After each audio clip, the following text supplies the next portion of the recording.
Hello everybody and welcome back to the Retro Recall. I hope you're doing awesome. Today we are going to continue on the series of the 386SX computer that we had taken a look in our first look video.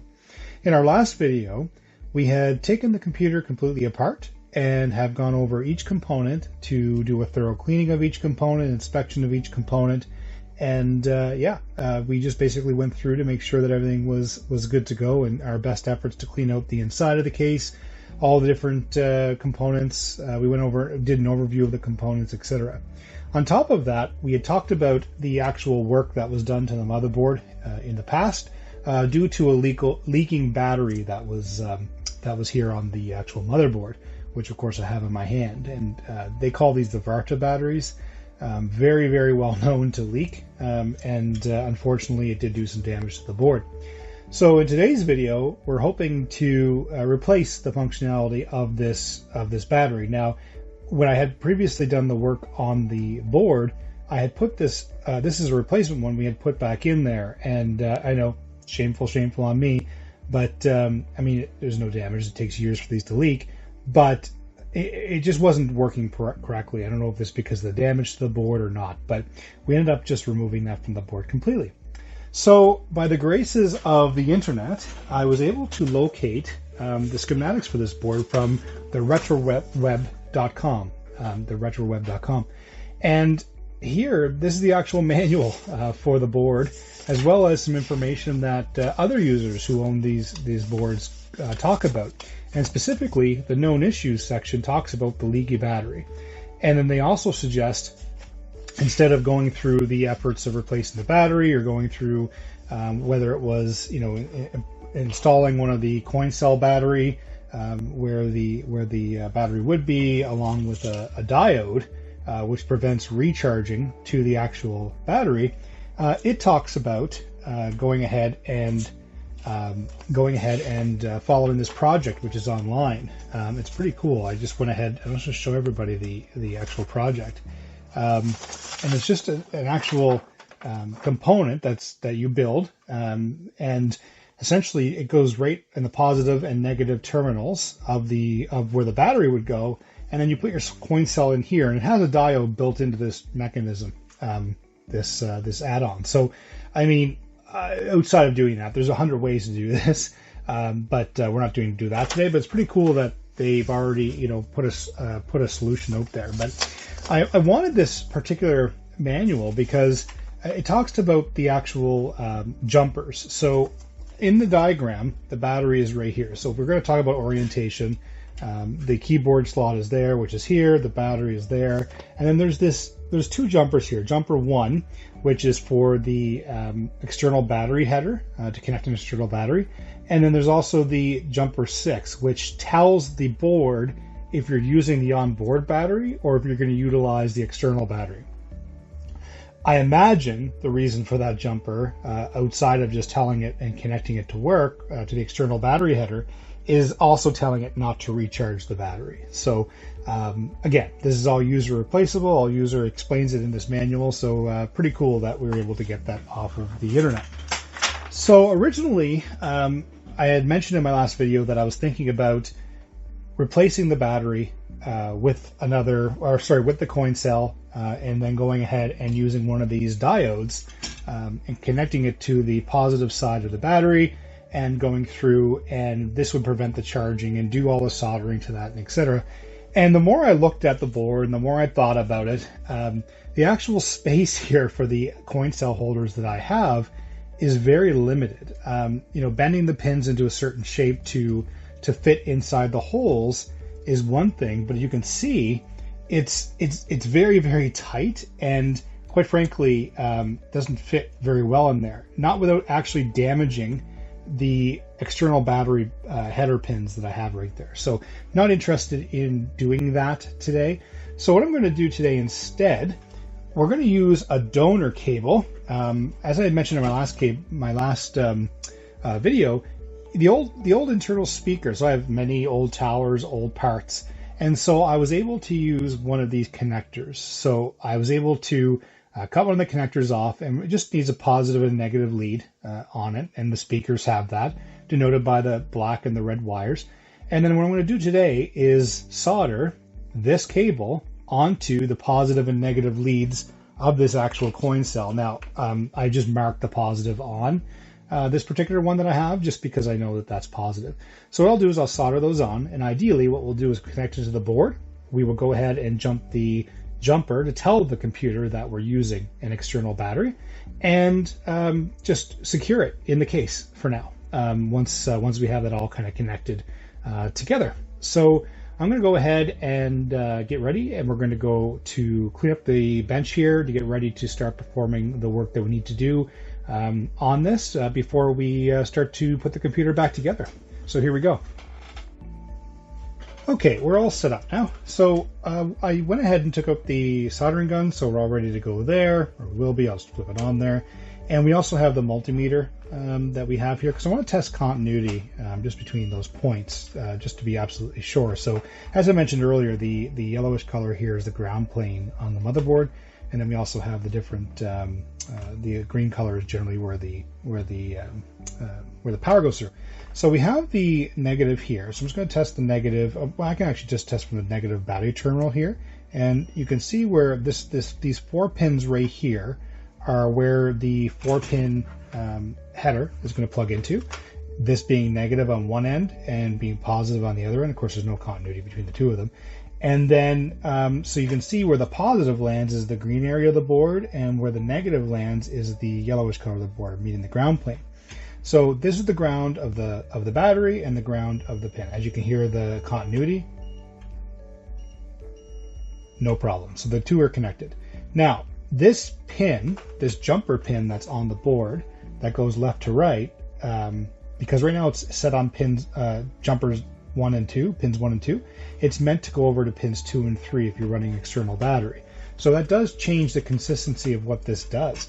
So if I go in and just touch the positive here and go like this, it's live on pins 2 and 3. Or sorry, 1 and 2. The board's reversed. So 1 and 2. So that's going to the positive battery terminal on the board, and we don't want that because that's the charging and that's the existing connection. So what we're going to do is just pull out that touching each other. So we're going to go ahead and pull out that jumper, and we're going to move it over to pins 2 and 3 on the board. All thumbs today. And we'll get that on. There we go. It's on pins 2 and 3. And just to verify on the page 2, when it talks about pin 6, so battery type select external, pins 2 and 3 are closed. Closed meaning on the board with the jumper. So I'm going to go ahead and flip that back around, and we're going in and going to test that again. So the positive now should be on this pin. Oh, there we go. Yeah, sorry, reversed again. So then the other side. So that's what we want. And we don't want 1 and 2 going there now, because that cuts off the power supply to this. So that's good. That's what we want. All right. I am going to go ahead now, and we're going to get ready to put together. I'm going to move the motherboard just to its side for a minute. And we're going to go ahead and get this all set up, the coin cell to the header cable that we have here. So, I mean, it's pretty straightforward. All we're doing is soldering on the pin to the cable, the wire to the positive.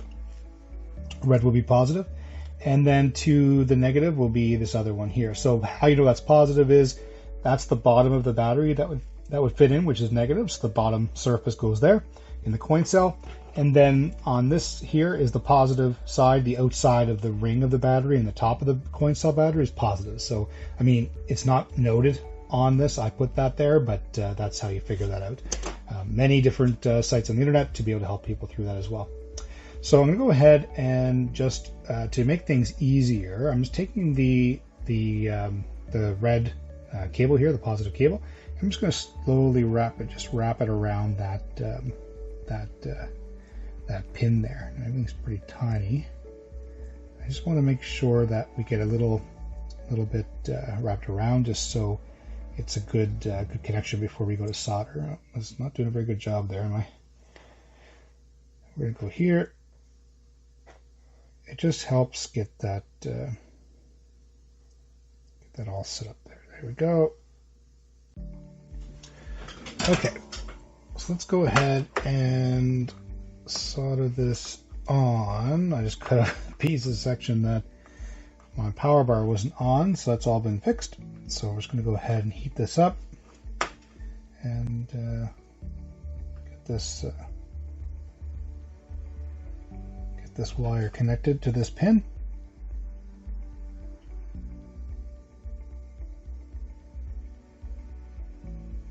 There we go. Down there nicely. Okay. And what we're going to do is we're going to do the same thing on the other side for the negative pin. And I'm just going to take it and wrap it around that pin the best we can. Again, I'm just trying to do it as tightly as possible around that just to create that connection, the initial hold, and then we'll just solder that on. There, that's on.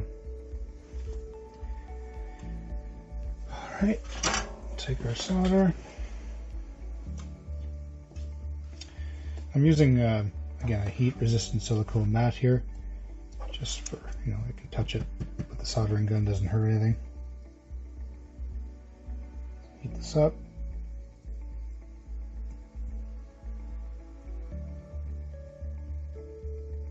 There we go. Like that. Beautiful. Wonderful. Okay.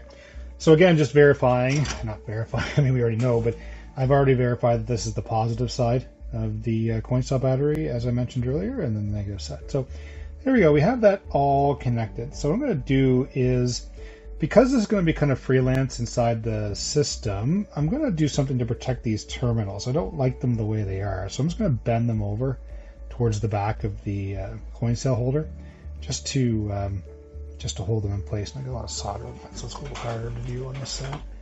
Let me just see if I have something I can push it down with. And so we're just doing this just to hold, yeah, there we go.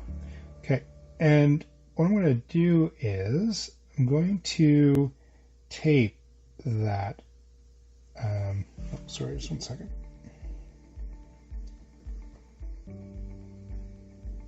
There we go. So I'm just going to go ahead and tape that with some electrical tape. I just because I don't need that touching the chassis anywhere on the case when we put it back together. Okay, so what I'm going to do is just take this and just, you know, nothing too fancy. Just take it and do a little cut, and we'll be all good to go here. Just to keep it, again, just keep the edges from touching the case at all. Again, nothing fancy, just keeps it protected and keeps the edges from touching anything and shorting out the connection. Just for good measure, I am going to put one more piece on just to be perfect there, and we'll be all set. Easier to do now than later.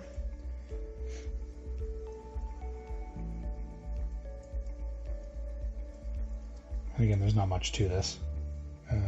As you know, I just used my spare speaker connector, the 4-pin header that was on one of my older computers, and just went ahead and soldered the positive and negative, so red for positive, black for negative, to each of the sides of the coin cell holder, and that should be good to go now.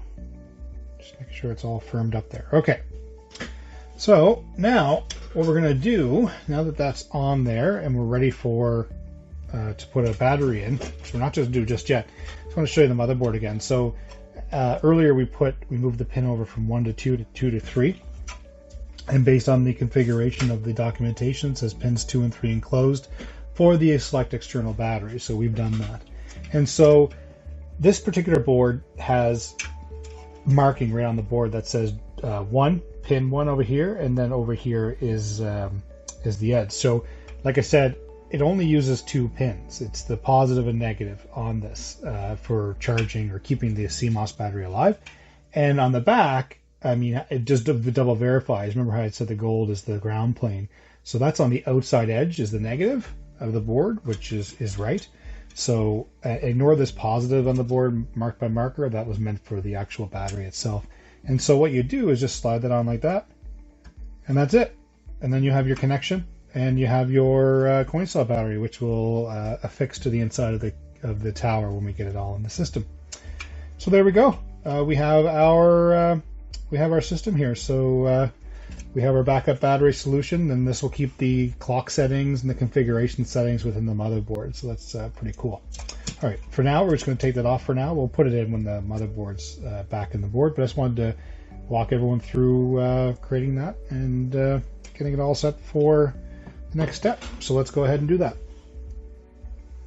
All right, so we're ready to go ahead and reconnect the motherboard. Now that we've done all the work to the motherboard, we've gone ahead and created our explained the motherboard to everybody, created our breakout battery holder to replace the Varta battery that we have that could cause us additional grief. It already caused grief to the board. We've made the jumper settings to where they need to be. We use the continuity within the multimeter just to make sure that we're good to go in terms of connections, and we know which side's positive and negative that we need to connect it to, so we're all good to go there. And so let's go ahead and just connect this onto the backplane, motherboard to the backplane. Now, it's fairly simple to put back together. There's little standoffs here with little grooves, little two-part standoffs that slide into this particular backplane, and then there's two screws that hold this together. So I'm just going to go ahead and very carefully put these on and slide it in. So we're doing that now. And there we are. I mean, theoretically lift it up. I mean, it's going to move around a little bit, but we know it's connected to the board now. So I'll go ahead and put these two screws in. And so one screw it doesn't have any choice. It goes right in the center there. And then the other screw has a much wider hole, so you can readjust and reposition this. So I didn't tighten that all the way to the motherboard, that screw. So just noting that it gives me enough wiggle room to kind of line the board up to the back plane. So I've gone ahead and I'm doing that now. So go ahead and put that screw in now. And we'll go ahead and just make sure we're aligned. Looks good. And we'll do the same thing with that screw. We'll just tighten it now. That we're good. And there we go. Doesn't move. It's good. I mean, it doesn't require much. It's a baby AT board. It's not like a much larger motherboard, heavier motherboard. So we're pretty much good to go there. So yeah, we're on our way back to getting the system back in place, which is good. Yeah, so I think we're good. Just making sure that I put it in the right side. I did. Okay. Now what we're going to do is just bring the case over and position it in such a way that you can see it on camera for putting it back in, and we'll lay it on its side when it comes time to put the cards back in. So we're just going to go ahead. There's just a little groove here that sits in here, and we can go ahead and slide that into the groove. I say that, but it's not cooperating just because of one of the standoffs there. There we go. I'll make sure that gets back in there. There we go. And that's back in. And we'll go ahead and put those two in. So there's two screws that I had set aside that fit these particular ones. So I'm just going to put that in now. There's one. And then number two.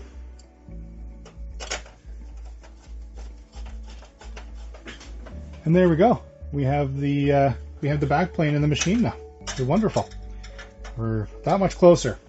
All right, so we go ahead and just turn the computer around on its side to give you a better view of what we're going to do next here. So we're going to put the cards back in the tower here. So we're going to go one by one the way we had them out of the machine. And I believe the sound card was the first one that we had out of the machine. And now keep in mind that, this is the sound card that was in the system. Not, again, nothing to write home about, just a very generic card.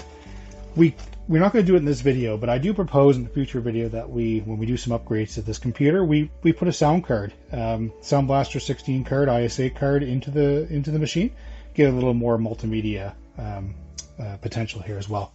So go ahead and just pop this in the open slot there that we have. And now we did use deoxit on the motherboard earlier, so this should go in fairly easily. There we go. Oh, I was on top of the other card there, so that's in now. So go ahead and just screw that in. Nothing too fancy. We'll get this sorted out. And then I believe the next card was the game card. Now I debated putting this back in the machine just because it already has a game port on the I/O card. But again, it comes with the two. You know, if you want to hook up another one, you can. It's there. We have the expansion space in the computer, so not a very big deal there. So that's popped right in, and we'll put this in next. Screw.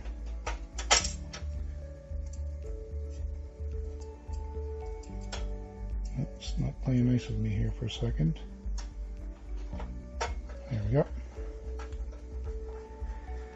All right, so the next card that we're going to put in is the I/O card. So remember that I/O card was this card here. It was the Acer card that we looked at earlier, and it's the one with all the breakout. So it's one of the cables that control the IDE, which is the CD-ROM drive and the hard drive connections. We have the floppy drive connector that's on here as well, and then we also have the two COM port here that are out on this separate breakout cable that's on there. So I'll put the breakout on first, just because it's here. Now I put these on first because it's easier to put them on than put it in the computer than it is to try to rough around inside the tower when the card's already mounted. So this is already labeled pin 1, which is here, and this red outside indicator here goes against that pin 1, and we'll do the same for the other one here as well. So let's pop that on. Oops. Pop that on. And that is now on. Oh, I'm making a liar to me. There we go. Okay, that's on. All right, I'm just going to flip this over just so we can access the card. So we're going to put some other cables on. The next cable is going to be the floppy cable that we have here, the floppy connectors. So I'm going to go ahead and just put that on. Again, pin 1, fairly simple to put on, pretty easy to line up. And just put on, and don't force it. I mean, it should just go on right away. There we go. And the same thing we're going to do with the IDE cable. The IDE cable is next. So just one thing to note: the IDE cable, if you notice, is longer on one side before it hits a connector, and then there's a short distance between two other connectors. The short distance is for your drives, and the longer section is what goes to your I/O card, or in newer systems, your motherboard to plug in. And then, of course, I mean, there's other technology for even newer computers, but for the sake of anything with IDE in it, that'll be your longer side. So I'm going to go ahead and pop that in as well. Okay, that's in. Now we have our card, our nice fancy card with all of our cables connected. So I'm just going to put that aside for a moment, and we're going to go ahead and bring back the tower, just so we can get that installed in the computer. So there we go. All right. So I'm just going to zoom out just a little bit so you have a little bit of a view there. So I'm going to go ahead and get the card again, and we're going to go ahead and pop it in the next card slot here.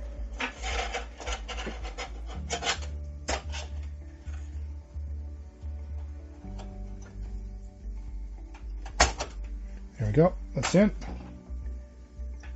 And again, putting deoxide in all those slots makes a difference. Just makes a better electrical connection as well. Put that screw in. The next thing I'm going to put in is the breakout card, and that's just the two serial cables, or two serial ports as well. So we'll pop that in there. And that doesn't hold. I mean, that doesn't go into a slot. It's just again a cable off of the main I/O card, and we'll screw that in. And last but not least is the video card. So we have our Oak Technology OTI VGA video card here. So I'm just going to pop that in. And I don't know if anyone had a chance. I didn't see in the comments from earlier, but I believe this has 1 meg of memory on it. But again, didn't get verification on that. So we can definitely check when we turn on the computer again. So I'm just going to line up the card, put that in there.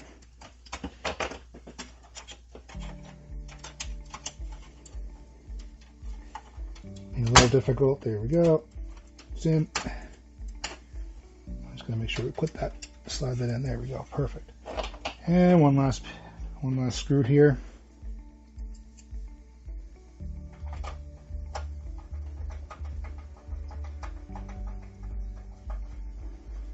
All right.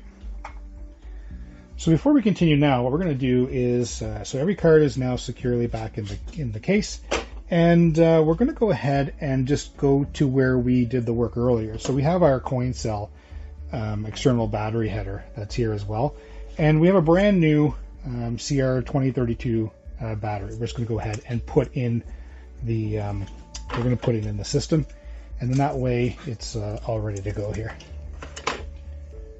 So opening up the battery. And as I mentioned, in these batteries, in this particular battery, the top is positive, which is also the outside ring, and then the bottom is the negative. So we verified that earlier, and I'm just going to go ahead and pop this in. And there we go. It just clips right in nicely like that, and the battery just clips out by a little spring mechanism here. So we have that all in now. And again, I electrical taped all this, so we're safe on where it goes in the system. So again, the key now is to make sure that we put it in correctly. Positive to positive, negative to negative. And I see a pin 1 down here. I noticed that in the board. So pin 1 is the positive. If you don't do this, you will short out the battery, which we don't want to do. So we have the positive there, negative there. On the outside, negative is towards the edge of the board. And for now, I'm just going to put the battery just aside for a moment, because there's some other stuff we have to do, and then I'm going to try to circle it back on top of one of the other connectors just to hold it in place. Not ideal for now. I'm going to see what I can do to tape that to one of the surfaces just to hold it into place. I'll probably end up using the Kapton tape for that as well. Okay, so the key with the old AT power supplies is how you connect the cables together. It's very important that you put black to black. That's the easiest way to tell anybody how to do this, is just black to black, because the voltages and how the wires run up. So you want to make sure that you don't accidentally put them the other way. Otherwise, you may run into some problems, and that's an understatement for sure. So I'm just going to go ahead and line this up and put this in. There we go. They're both in and they're clipped in now. All right. So we have the main power going to the motherboard from the power supply. So now what we're going to do is we're going to connect, I want to connect the hard drive up first, just because it's the lowest one in the system, easier to connect at this moment. So I'm going to go ahead and just plug the IDE cable in first, and we're going to use the bottom IDE cable to do this. And let me see just how everything is wired here, because there might be another way. I think what's best, yeah, we'll just go ahead and do it this way and then pop it in that way. Yeah, okay. So we go ahead and just put the IDE cable in first. And again, the little trick about the IDE setup when you do this is the red outside indicator, pin 1, lines up with the red wire on the power cord. So that's just a little cool way of, if you're wondering how that goes on, it's simple as that, easy. So now what we're going to do is do the same thing. We'll put the data cable of the IDE to, this is the one that we have left, to the CD-ROM drive. So we have that in there. And that is on there now. Okay, that's nice and in there. And then we'll go ahead and put the power to that as well. Again, red to red. And it's fairly simple. There, okay. It's in now. All right, so one of the other cables that are that go on the back of the CD-ROM drive is an audio cable that would go to a sound card, for example, for playing direct CD audio. I don't have that set up because the sound card doesn't support that, the one that's in the system. So a new sound card that we have will allow us to do that. So the next thing we're going to do is hook up the floppy drive cable to the floppy drive up here. So I mean, same thing. Pop it in here, and it's the red to red on this, and there's a little twist there as well that indicates what way to put it in there, so it's pretty straightforward.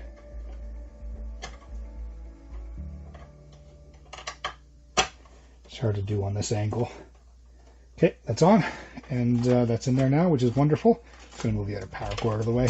And then if you notice, the floppy drive has a different type of connector, so it's just slightly smaller, but same idea. Just pop it in there. I'm just going to move that ID cable down.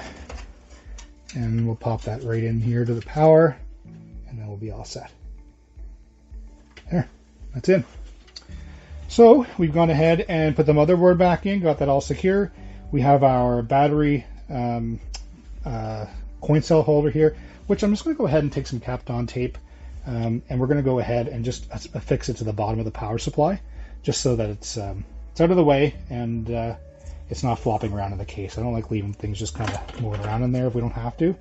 I mean, for the sake of something temporary, but ideally, I have in the past used a hot glue gun, different things like that to hold the battery in place, things like that. We're not going to do that today. There, it's in place there. I'm just going to put a couple more pieces there just to make sure that it's where it needs to be. And Kapton tape, it doesn't transmit any sort of electrical current through it, so no worries about using it. And I mean, it's pretty straightforward to what we're doing here. There we go.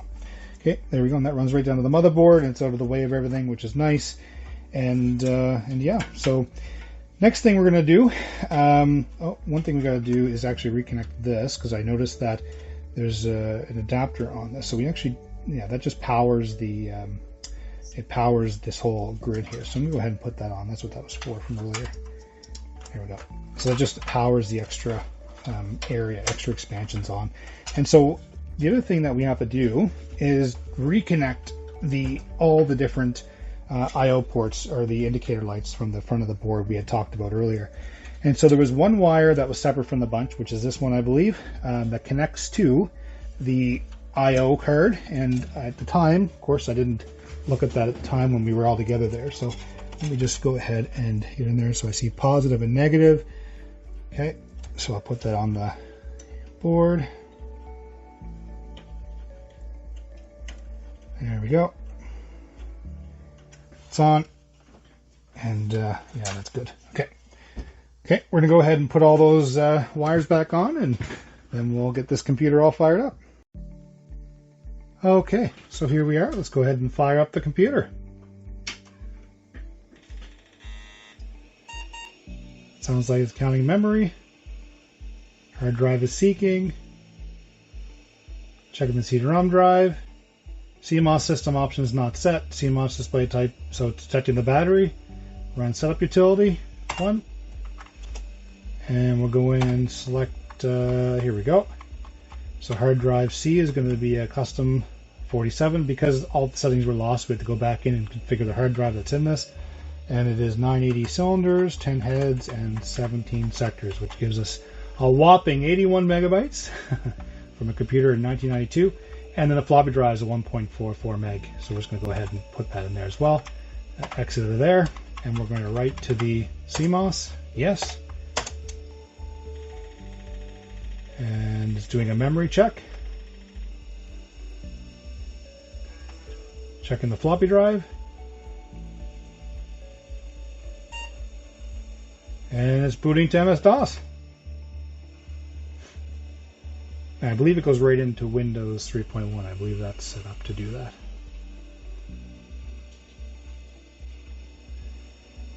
There we are.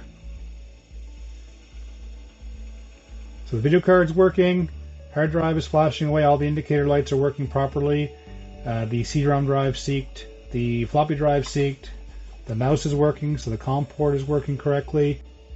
Okay, so what we'll do is we'll actually go ahead and just shut down the computer just to make sure that the battery actually holds the settings. I'm going to file next to Windows, and it's going to end the Windows session. Wish I could hear the beautiful Windows sound. We don't have that. So I'm turning off the power. I'm going to go ahead and just remove the power cord from the back of the computer, and I'm going to just turn on the power switch to any chance of capacitors and things like that holding power. And yeah, let's go ahead and plug this back in. The power supply. Flip the switch. On switch, and make sure that it held all of our settings for the hard drive and for the floppy drive. Yeah, it seems to be working well and no errors. And booting right into Windows. It's exactly what we wanted. And this is great. So in our next video, what we'll do, our next video in terms of the 386 SX33 computer that we have running Windows 3.1, what I'd like to do is do a brand new install of Windows 3.1. I mean, like I mentioned before, this was graciously donated to the channel. And what I'd like to do is just do a fresh, clean install and walk everyone through Windows 3.1. Like I said, I have a boxed copy of that, so we can go ahead and do that. Yeah, so here we are. We successfully repaired the computer. We took it all apart, did all the cleaning, as I mentioned, and we have everything back together, which is completely awesome. So if you like today's video, please give it a thumbs up. If you want to see more of these types of videos or any sort of recommendations, suggestions, always welcome to feedback. Love the engagement. Please give it a thumbs up and also give some comments down below. I will try to respond to everybody. And if you haven't already, please subscribe to the channel. Hit that bell notification so you'll be notified when I create new content. And yes, we'll see everybody next video. Bye-bye.